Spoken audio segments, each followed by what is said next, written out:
And for more on this, let's now bring in SABC News international editor Sophie Mukwena, who's live for us in Dar es Salaam in Tanzania.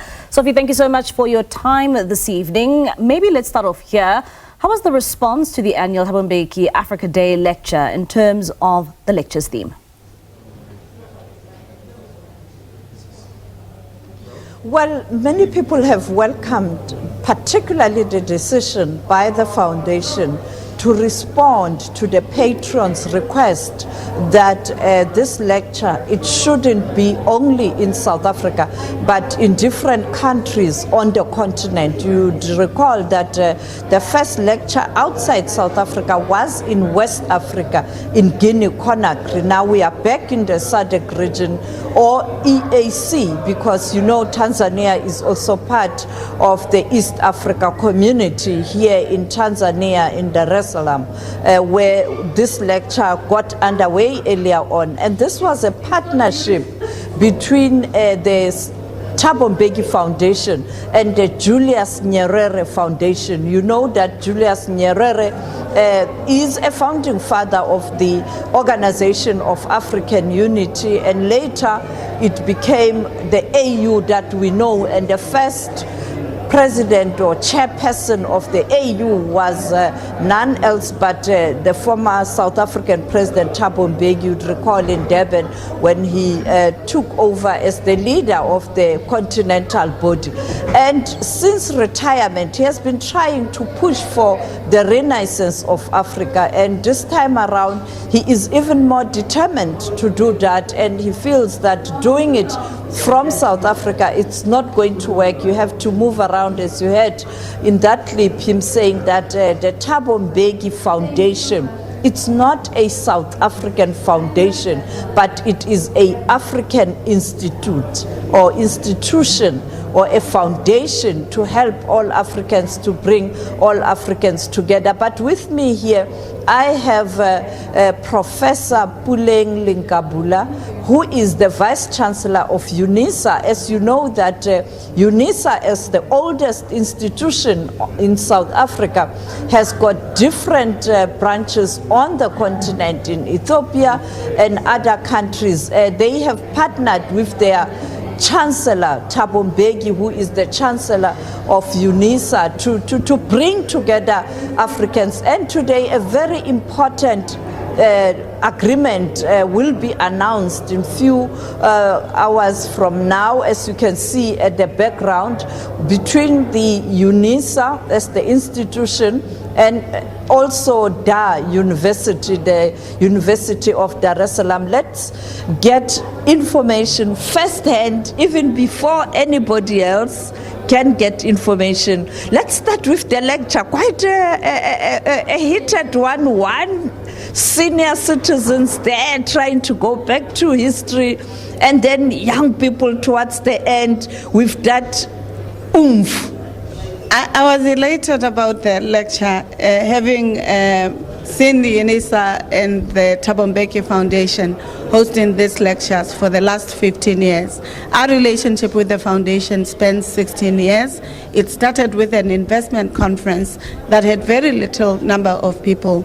And to be here in Tanzania on the 15th occasion of the Africa Day lecture is quite elating. The lecture was quite profound, I would say, Ms. Sophie Mukwena, because the senior scholars and intellectuals of the continent were reminiscing around the foundings of the Organization of African Unity, how the forebears of Africa's liberation were intent on building strong development, bringing institutions that are successful, creating social cohesion, and imagining an Africa where unity was available. In this context, they are bemoaning the fact that we as Africans are not working as a united core. They are bemoaning the fact that the contradictions of poverty, the eruption of ethnic supremacies, the neoliberal systems that attends to or that prioritizes money before people or even before ecology have taken over. And they are appealing to youth and young adults to creating movements and moments of liberation where education, where justice, where peace, where building together are successful. They also bemoan the fact that the leadership in the continent is often entangled with eating, the metaphor of eating as being ensconced in those ideas or those the conduct where they take from the system instead of building the system. And that metaphor of eating a lot, eating more, that the leaders must eat last. I think it's a good metaphor. It's an invitation that we should build systems, institutions, but also governance and governments that are functional, that are working, that carry the aspirations of the continent, and especially for youth and young adults who are the dividend. So I'm excited. And as part of the developments of the lecture, the University of South Africa, the Dar es Salaam University and Open University Tanzania will be forming a partnership. And this partnership is quite important because it responds to what the Chancellor, His Excellency President Mbeki, has said. Unless the imagination of the future of Africa is supported by intellectual reflexivity, there will not be success. We cannot just practice, we must have theory. And theory must dance with practice. And therefore, I think this is one example of how we can live together, work together, and ensure that the continent is not poor, because it has a lot of mineral resources, biotic resources, and human potential. The continent is not struggling because the youth and young adults are willing to be educated. The continent extricates itself from ethnic tensions, and we realize that the borders that the colonialists created must not be barricades for our own social cohesion. So I was quite appreciative of the lecture, but also the gains that even our university will be making from being here. And finally, the two young people, and one of them, the president of UNISA, yes, EFF Student Command, but embracing what South Africa is all about in terms of plurality, in terms of voices, but also talking about the Chancellor of UNISA, Thabo Mbeki, who has created space for young people to be able to be part of this. I've always been appreciative that the Chancellor has been willing to embrace young people from all walks of life.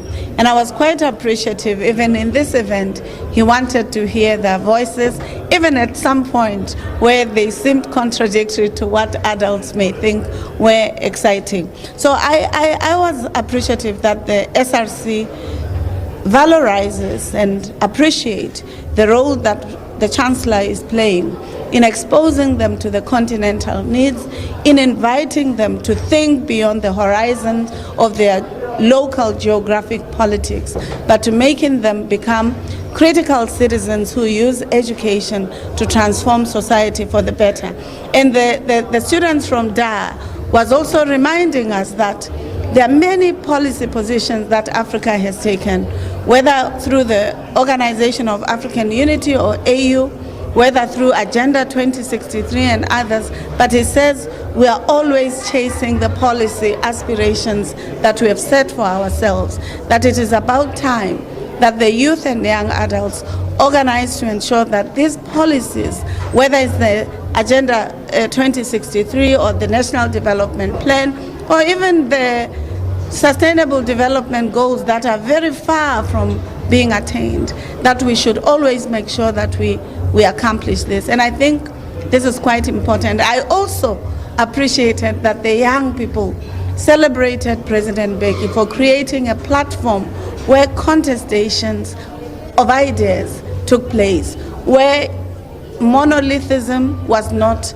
supported, where various voices have to arise in order to come into a chorus that creates an important transformation of the continent. And they celebrated him, they celebrated his wisdom, They celebrated the fact that he brought 2 foundations and a university and other partners to creating this synergies in pursuit of justice, freedom, equality, and prosperity, as well as peace for the continent. Thank you so much, Prof. Thank you so much. That's Professor Puleng Lenkabula there. The announcement is expected later today. Behind me, you can see people have started arriving. But also earlier on, we spoke to the ANC's first Deputy Secretary General, Nomvula Mokonyane, who also had similar views in terms of a need for Africans in general, irrespective of their color, creed, or political persuasion, to work together to build a better Africa. And I think perhaps next time Professor Lenkabula must charter a huge booing and bring some of the students from UNISA to be part of this, so that you can expose young leaders in South Africa to the continent and share their experience and also their views with their peers on the continent. The future is about the youth. Back to you in studio. All right, Sophie, thank you so much for your time. That was SABC News International Editor Sophie Mukwena just giving us a synopsis of what came out of that annual Africa Day lecture, of course, taking place between the Thabo Mbeki Foundation as well as the Julius Nyerere Foundation.